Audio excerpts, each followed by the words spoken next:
Student, Shrimati Maurya देवी तापड़िया कन्या महाविद्यालय के इस यूट्यूब चैनल पर आप सभी का फिर से स्वागत है। आज का जो अपना टॉपिक है वो है हेने-बोरेले थ्योरम। प्रीवियस वीडियो में अपन ने कॉम्पैक्ट सेट के बारे में डिस्कशन किया था कि अपन कोई भी जो वैल्यू होती है, कॉम्पैक्ट सेट होता है, उसको किस तरह से डिफाइन करते हैं, ठीक है। और कॉम्पैक्ट सेट के लिए अपन ने कंडीशन देखी थी, जिसके लिए मैंने आपको ये थ्योरम भी है, इसका स्टेटमेंट भी मैंने आपको कल के वीडियो में बताया था और प्रूफ के लिए मैंने आज के लिए बोला था। तो आज जो है वो अपन इसके प्रूफ के बारे में डिस्कशन करेंगे कि जो अपनी हेने-बोरेले थ्योरम होती है उसका प्रूफ अपन किस तरह से यहाँ पर देख सकते हैं। बहुत ही इंपॉर्टेंट थ्योरम है, डायरेक्ट नाम से भी ये एग्ज़ाम के अंदर पूछी जा सकती है और ऐसे भी अपने से पूछी जा सकती है कि आपसे दिया हुआ होता है स्टेटमेंट कि प्रत्येक समृद्ध एवं परिबद्ध समुच्चय जो होता है वो कैसा होता है, मेरा सहज समुच्चय होता है। यानी कॉम्पैक्ट होने के लिए क्या कंडीशन है, कॉम्पैक्ट होने के लिए समृद्ध यानी कैसा होना चाहिए, मेरा क्लोज्ड होना चाहिए और कैसा होना चाहिए, बाउंडेड, ठीक है। ये दोनों होंगे तभी मेरा जो सेट है वो कैसा होगा, कॉम्पैक्ट सेट होगा। अब कॉम्पैक्ट सेट की जो डेफिनेशन है वो अपन ने कल के वीडियो में देखी थी, तो उसमें मैंने आपको बताया था कि कॉम्पैक्ट सेट का अगर कोई विवृत आवरक विद्यमान है तो उसका एक परिमित उप आवरक विद्यमान होता है, तब अपन उस सेट को क्या बोलते हैं, कॉम्पैक्ट सेट बोलते हैं, ठीक है। तो मैं एक यहाँ पे सेट पहले लेट करके चल लेती हूँ। मान लेते हैं कि माना एस एक क्लोज एंड बाउंडेड सेट है। लेके कैसे चलना है अपने को, समृद्ध और परिबद्ध समुच्चय अपने को उसको लेके चलना है और अपने को प्रूफ क्या करना है कि वो मेरा क्या है, कॉम्पैक्ट है, ठीक है। समृद्ध एवं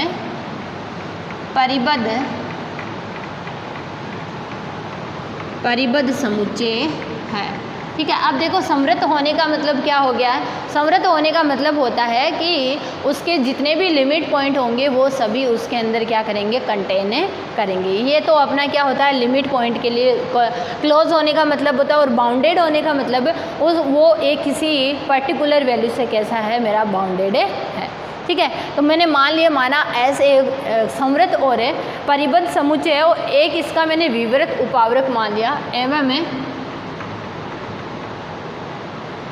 इसका विवृत आवरण मैंने मान लिया, विवृत आवरक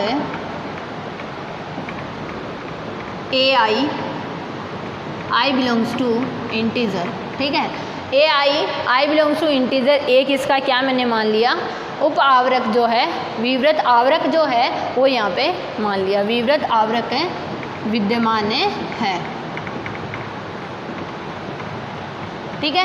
अब मैं ऐसा मान लेती हूँ, इस थ्योरम को अपन करने के लिए कॉन्ट्राडिक्शन का यूज़ करेंगे, अपन विरोधाभास का यूज़ करते हुए चलेंगे। मैंने ऐसा मान लिया कि ये जो मेरा विवृत आवरक है इसका कोई भी परिमित उपावरक मेरे पास में विद्यमान नहीं है, जबकि कॉम्पैक्ट होने के लिए तो क्या होना चाहिए कि जो भी मेरा विवृत आवरक है उसका एक फाइनाइट सब कवर या परिमित उप आवरक विद्यमान होना चाहिए। लेकिन मैं इसको प्रूफ करने के लिए कॉन्ट्राडिक्शन मान के चल लेती हूँ कि माना ये जो मेरा सेट एस है, इस सेट का ये जो विवृत आवरक है, इस विवृत आवरक का कोई भी उप आवरक विद्यमान नहीं है, ठीक है। तो मान लेते हैं, माना इसको मैं कॉन्ट्राडिक्शन से करेंगे, फिर अपन एंड में ये दिखा देंगे कि अपने पास में इसका क्या आ जाएगा, कॉन्ट्राडिक्शन आ जाएगा, तब अपन कह देंगे कि अपन ने जो माना था वो क्या माना था, गलत माना था, ठीक है। तो अपन यहाँ पे लिख देंगे, जिसका कोई, ये लिख देते हैं, के साथ ही ऐड कर देते हैं, जिसका कोई परिमित उप आवरक है, फाइनाइट सब कवर विद्यमान नहीं है,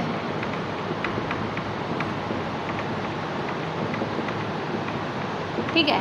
अब देखिए, अब अपन क्या करेंगे, इसको मैं आपको एक डायग्राम से समझाती हूँ।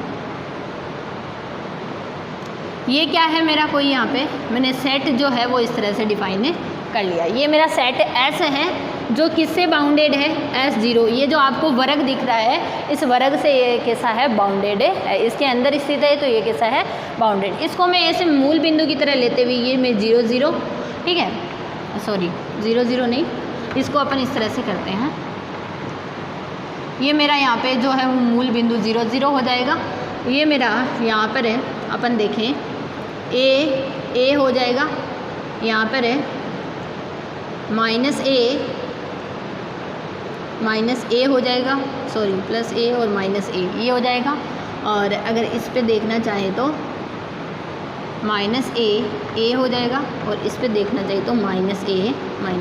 मैंने ये जो वर्ग माना है, इस वर्ग का जो इतने से इतना जो लेंथ है वो कितना है, मेरा ए है। कहने का मतलब ये है कि ये मेरी लेंथ कितने लेंथ का माना है, ये जो पूरा है इसका लेंथ कितना है, 2a है।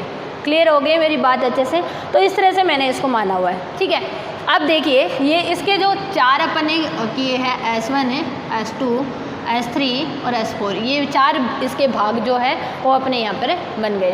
तो मैंने ऐसा मान लिया कि जब अपन ने इसको इस तरीके से डिवाइडेशन किया, तो डिवाइडेशन के अंदर जो मेरा S1 है वो एक ऐसा यहाँ पर एलिमेंट है, या S1 जो है वो ऐसा भाग है जिसके अंदर इसका परिमित उपावरक विद्यमान नहीं है। बाकी इन तीनों में क्या है, परिमित उपावरक विद्यमान है। इस तरह से अपन इसको लेते हुए आगे चलेंगे, ठीक है।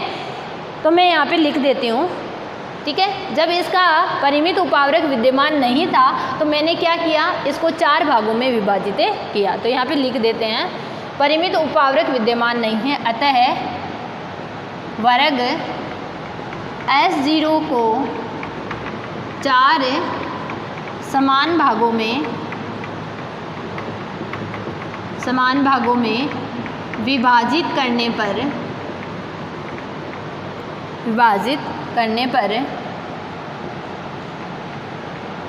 S1 वर्ग कह दो या भाग कह दो, S1 भाग फिर से एक अपने को ऐसा भाग जो है वो मिल जाएगा, कम से कम एक उपावरक, ठीक है। इनमें से ये जो 4 अपने भाग किए, इन 4 में से एक भाग ऐसा है जिसके अंदर ये मेरा जो फाइनाइट सब कवर है वो विद्यमान नहीं है, ठीक है। तो S1 भाग जो ऐसा है, S1 भाग में जो है वो आवरक का परिमित उपावरक फाइनाइट सब कवर विद्यमान नहीं है, परिमित उपावरक विद्यमान नहीं है। क्लियर होगी मेरी बात अच्छे से? तो इस तरह से ये जो है, अब देखिए, अब अगर S1 में मेरा फाइनाइट सब कवर विद्यमान नहीं है तो मैं वापस क्या करूँगी, इस S1 को 4 भागों में विभाजित करूँगी, ठीक है। S1 को जब मैं 4 भागों में विभाजित करूँगी तो क्या मिलेगा मेरे को, एक S2 ऐसा एलिमेंट मिलेगा जिसके अंदर जो है वो मेरा परिमित उपावरक फिर से विद्यमान नहीं होगा, ठीक है। इस तरह से ये आगे से आगे जो प्रोसेसिंग है वो अपनी चलती जाएगी। तो मैं यहाँ पे लिख देती हूँ, ठीक है। पुनः S1 को जो अपन ने S1 यहाँ पे लेके चल रहे थे उसको अपन ने फिर से क्या किया, 4 भागों में विभाजित कर लिया, ठीक है। यहाँ पे लिख देते हैं S1 को, अतः S1 को पुनः 4 भागों में विभाजित करने पर S2 एक ऐसा भाग होगा जिसके अंदर वापस से अपना परिमित उपावरक विद्यमान है। S2 भाग में परिमित उपावरक विद्यमान नहीं होगा,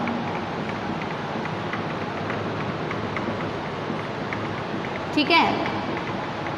ये अपन ने यहाँ पर इसको मान लिया। तो S2 में नहीं है तो फिर S2 को अपन फिर से 4 भागों में विभाजित करेंगे और फिर से उसके अंदर वही एक अपने को ऐसा भाग मिलेगा जिसके अंदर परिमित उपावरक विद्यमान नहीं होगा। तो अपन इस तरह से ये जो प्रक्रिया है वो आगे से आगे जो है वो चलती जाएगी। तो अपने को एक ऐसे सीक्वेंस मिल जाएगी जिसके अंदर परिमित उपावरक विद्यमान नहीं होगा, ठीक है। तो मैं लिख देती हूँ, अतः इस प्रक्रिया को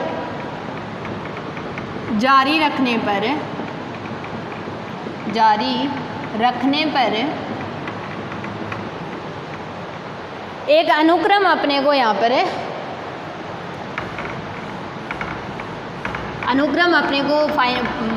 मिलेगी जिसके अंदर क्या नहीं होगा, अपना जो भी एलिमेंट है वो क्या होगा, उसका फाइनाइट सब कवर विद्यमान है नहीं होगा। ठीक है, जारी रखने पर Sn एक अनुक्रम प्राप्त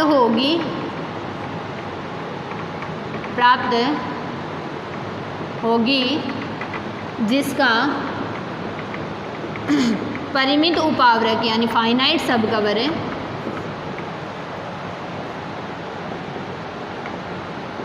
विद्यमान नहीं है। ठीक है, ये अपने पास में आ गया। अब देखिए ये जो मैंने यहाँ पे मेरे पास में जो अनुक्रम आई है, इस अनुक्रम के जो भुजा की लंबाई अगर अपन देखना चाहें तो किस तरह से निकालेंगे। अब आप एक बात को ध्यान से देखिएगा, पहले जो मेरा S0 वर्ग था तब मेरी यहाँ पे दूरी कितनी थी, 2a थी। ठीक है, फिर जब S1 वर्ग बना तो क्या होगी, दूरी आधी हो गई। ठीक है, फिर जब तीसरा लिया अपन ने, तीसरे वर्ग की जब अपने बात आई S2 की, तो वो a/2 से भी क्या आ गई, देखिए मैं इस तरह से लिख देती हूँ कि S0 का मेरा कितना था, पूरा a था, सॉरी 2a। ठीक है, यहाँ पर S0 की अगर मैं भुजा देखना चाहूँ तो कितनी थी मेरी, a। ठीक है, फिर S1 की जब मैंने बात की तो ये क्या हो गई, इसकी आधी हो गई, आधी हो गई।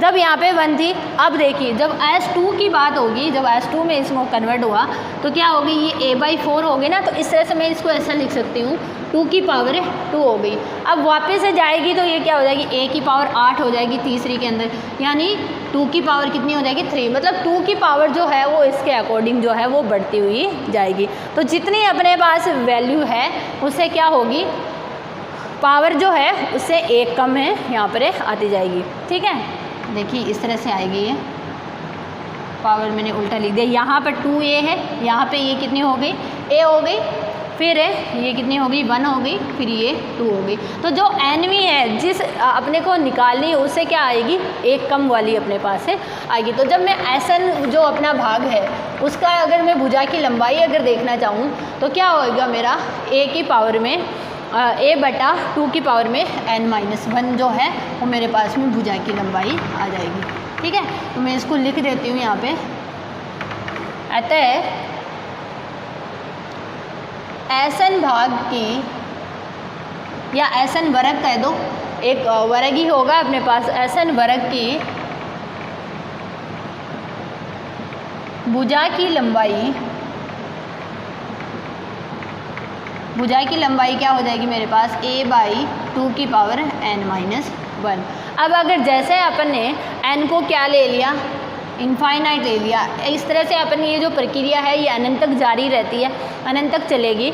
तो जब ये इनफाइनाइट तक होगा तो ये मेरा जो वैल्यू आपको दिख रहा है 2 की पावर n-1, ये भी किसकी तरफ टेंड करेगा, 0 की तरफ टेंड करेगा। और जब ऐसा होता है कि जब मैंने n को इनफाइनाइट लिया है तब उसके भुजा की जो वैल्यू है वो क्या हो रही है, 0 की तरफ टेंड कर रही है। तो उस कंडीशन में एक पॉइंट ऐसा होगा Z0 जो क्या होगा, इन सभी ये जितने भी वर्ग है उन सब वर्ग के अंदर क्या करेगा, कंटेन करेगा। ठीक है, और मैं यहाँ पे लिख देती हूँ, ये एक तरीके से अपन देखा जाए तो ये एक थ्योरम का स्टेटमेंट रहता है। ठीक है, उस थ्योरम के स्टेटमेंट से ही अपन ये चीज़ें लिख रहे हैं। ठीक है, एक बिंदुवत रूप में अपने पास में ये प्राप्त हो जाता है। ठीक है, अतः Z0 एक ऐसा बिंदु विद्यमान होगा जो सभी वर्गों में क्या होगा, उपस्थित होगा, जो सभी वर्गों में उपस्थित होगा। और अगर ये सभी वर्गों में उपस्थित होगा, ठीक है, तो ये क्या होगा, मेरा सभी वर्गों में उपस्थित होने का मतलब क्या हो गया, ये क्या हो गया मेरा यहाँ पर है सीमा बिंदु यहाँ पर हो गया है। ठीक है, अतः Z0 S का सीमा बिंदु होगा। ठीक है, सीमा बिंदु वाली अपन ने जो डेफिनेशन देखी थी उससे आप देख लीजिएगा। अगर Z0 S का सीमा बिंदु है और S को अपन ने कैसा ले रखा है, संवृत्त ले रखा है। S क्या है, मेरा बाउंडेड है। बाउंडेड होने का मतलब क्या होगा, जितने भी सीमा बिंदु है वो सभी उसके अंदर कंटेन कर रहे हैं। परंतु एस कैसा है, समृत है, अतः Z0 जो होगा वो किस में बिलोंग करेगा, मेरा S में बिलोंग करेगा। इतना मेरे हिसाब से सभी को यहाँ पर समझ में आ गया होगा। अब देखिए, अब जो यहाँ पे अपन देखेंगे कि यहाँ पर अपन जो इसके उपावरक के बारे में जो बात कर रहे थे, ठीक है। अब ये जो S0 अपन देख पा रहे हैं यहाँ पर, ये जो, ठीक है, A0 S0 अपन ने जो भी एलिमेंट यहाँ पर ले रखा है, ठीक है। Z0 अगर S के अंदर बिलोंग कर रहा है तो ये इस उपावरक के अंदर भी तो क्या होगा, विद्यमान होगा। तो उस कंडीशन में अपन कह सकेंगे, मैं इसको पूरा इरेज करके लिख देती हूँ, कि ये इसके नेबरहुड जो होगा वो कैसा होगा, इसके अंदर कंटेन करेगा। यहाँ पे अपन लिखेंगे कि इसका जो नेबरहुड होगा वो किस में कंटेन कर जाएगा, मेरा S में कंटेन कर जाएगा, ठीक है। तो यहाँ पे अपन क्या लिखेंगे, Z0 जो है वो किसको बिलोंग कर रहा है, S को बिलोंग कर रहा है। और यहाँ पर A0 क्या मान रहे हैं, जो अपन ने विवृत उपावरक लिए थे ना, विवृत आवरक लिए थे, उसी का एक एलिमेंट उठाया मैंने A0, जिसके अंदर Z0 भी क्या कर रहा है, मेरा कंटेन कर रहा है, ठीक है। एक विवृत समुच्चय है, और विवृत समुच्चय की अपन डेफिनेशन जानते हैं कि विवृत समुच्चय का जो प्रत्येक एलिमेंट होता है वो कैसा होता है, इंटीरियर होता है, आंतरिक बिंदु होता है। और आंतरिक बिंदु की कंडीशन होती है कि उसका जो नेबरहुड होता है वो क्या करता है, उसमें कंटेन करता है, ठीक है। यही चीज़ तो देखी थी, तो ये अपना क्या हो गया, इसके अंदर कंटेन कर गया। अगर ये इसके अंदर कंटेन करता है, और अपन जानते हैं कि जब अपन इस तरह से यहाँ पर जाते जाएंगे, आगे से आगे जब अपन बढ़ते जाएंगे, तो एक एलिमेंट ऐसा आएगा, एक वर्ग ऐसा आएगा जो पूरा का पूरा इस Z0 के नेबरहुड के अंदर क्या कर जाएगा, कंटेन कर जाएगा। इस तरह से अगर अपन आगे बढ़ेंगे तो यहाँ पे लिख देंगे, परंतु Sn जो है वो किसका सबसेट होता है, नेबरहुड ऑफ Z0 का। देखिए कैसे, यहाँ पर ये मैंने अनंत एलिमेंट मान लिया कि अनंत एलिमेंट जो है वो क्या कर रहा है, इसके नेबरहुड के अंदर कंटेन कर रहा है, ठीक है। तो जब ये नेबरहुड के अंदर, जब किस कंडीशन में, जब n बहुत बड़ा हो, जब n जो है, n की वैल्यू अपन जब बहुत बड़ी ले लेते हैं, यानी इनफाइनाइट तक चले जाते हैं, तो उस केस में जो अपना नेबरहुड होगा उसके अंदर ये जो अपना Sn होगा, वर्ग जो होगा वो उसमें कंटेन कर जाएगा। क्लियर हो गया। तो देखिए, तो ये क्या आ गया, यहाँ पर अपना कॉन्ट्राडिक्शन है आ गया। इसका मतलब ये कि इसको कंटेन कर गया, इसका मतलब क्या हो गया, ये इसका परिमित उपावरक हो गया कि नहीं हो गया। तो Sn का जो परिमित उपावरक हो गया वो अपने पास में विद्यमान हो गया, अर्थात Sn का परिमित उपावरक विद्यमान होगा। और अगर Sn का परिमित उपावरक विद्यमान हो गया, जबकि अपन पीछे देख रहे थे कि Sn का अपने पास में परिमित उपावरक विद्यमान नहीं था, Sn उन एलिमेंट्स में शामिल था जिसका परिमित उपावरक विद्यमान नहीं है। तो ये यहाँ से क्या आ गया, अपना कॉन्ट्राडिक्शन आ गया, जो कि क्या आ गया है, विरोधाभास होगा, ठीक है। अतः हमने जो माना वो क्या हो जाएगा, गलत होगा। इसका मतलब प्रत्येक जो बाउंडेड सेट होगा उसके लिए परिमित उपावरक जो है वो विद्यमान होगा, ठीक है। अतः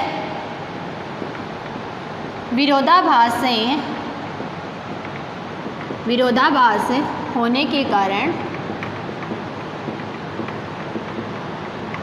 हमने जो माना वह गलत है। अतः जो इसका स्टेटमेंट होगा वो यहाँ पर ट्रू हो जाएगा। अतः प्रत्येक समृत एवं परिबद्ध समुच्चय कॉम्पैक्ट या सहंत समुच्चय होगा। ठीक है, यही हमें यहाँ पर प्रूफ है करना था। ठीक है, तो ये अपना हेने-बोरेल थ्योरम रहता है किसके लिए, अपना कॉम्प्लेक्स एनालिसिस। देखिए हेने-बोरेल थ्योरम जो होता है वो अपन रियल एनालिसिस के अंदर भी पढ़ेंगे और कॉम्प्लेक्स एनालिसिस के अंदर पढ़ेंगे, और दोनों में अपन अलग अलग तरीके से पढ़ेंगे। तो इस चीज़ को आप ध्यान रखिएगा कि यहाँ पर अपन इसको कौन से मेथड का यूज़ कर रहे हैं, कौन से तरीके से अपन उसको कर रहे हैं, और वहाँ पर अपन किस तरीके से कर रहे हैं। दोनों अपने को इसी नाम से मिलेगी, हेने-बोरेल थ्योरम। ठीक है, और एक अपनी कॉम्प्लेक्स के लिए होगी जिनका स्टेटमेंट भी ऑलमोस्ट सेम रहता है, लेकिन प्रूफ जो होता है वो थोड़ा अलग रहता है। तो आप इस चीज़ को यहाँ पर ध्यान रखिएगा। तो ये था अपना आज का वीडियो जिसमें अपन ने हेने-बोरेल थ्योरम को समझा है। बहुत ही इंपॉर्टेंट थ्योरम है, आप इसको ध्यान से देखिएगा, और कुछ भी नहीं समझ में आता है तो आप मेरे साथ शेयर कीजिएगा। Thank you so much.